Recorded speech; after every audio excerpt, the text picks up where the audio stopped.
నమస్తే welcome to Andhra Prabha this is Tejaswi. Polavaram నిర్మాణం జాప్యానికి గత ప్రభుత్వమే కారణమని లోక్సభలో కేంద్ర ప్రభుత్వం స్పష్టం చేసింది. ఇప్పటి వరకు కేంద్ర వైఖరితోనే పనుల్లో జాప్యం జరిగిందని అప్పటి సీఎం జగన్ కు రివర్స్ గేర్ లో కేంద్రం షాక్ ఇచ్చింది. కేంద్ర జలశక్తి మంత్రి సిఆర్ పాటిల్ లోక్సభలో గురువారం స్పష్టం చేశారు. గత ప్రభుత్వ వైఫల్యమే పోలవరం జాప్యానికి కారణమని సిఆర్ పాటిల్ వెల్లడించారు. లోక్సభలో టీడీపీ పార్లమెంటరీ నేత లావు శ్రీకృష్ణదేవరాయలు అడిగిన ప్రశ్నకు జలశక్తి శాఖ మంత్రి సిఆర్ పాటిల్ లిఖితపూర్వకంగా సమాధానమిచ్చారు.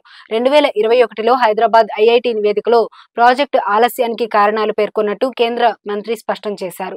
కాంట్రాక్టర్లను మార్చడంతో పాటు భూసేకరణ, సహాయ పునరావాస కార్యక్రమాల్లో జాప్యం జరిగిందన్నారు. ప్రాజెక్టు తొలిదశ పనులు 2026 మార్చి నాటికి పూర్తి చేస్తామని పార్లమెంటుకు జలశక్తి శాఖ చెప్పింది. గత మూడేళ్లలో 8044.31 కోట్ల రూపాయలు కేంద్రం నుంచి ఇచ్చినట్లు సిఆర్ పాటిల్ తెలిపారు. మూడేళ్ల పనుల పురోగతి వివరాలను కూడా సమాధానంలో పొందుపరిచారు.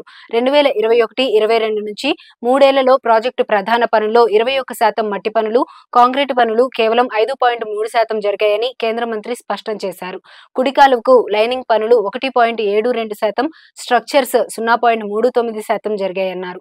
ఎడమ కాలువకు మట్టి పనులు 0.30%, లైనింగ్ 1.18%, స్ట్రక్చర్ 3.33% జరిగాయన్నారు.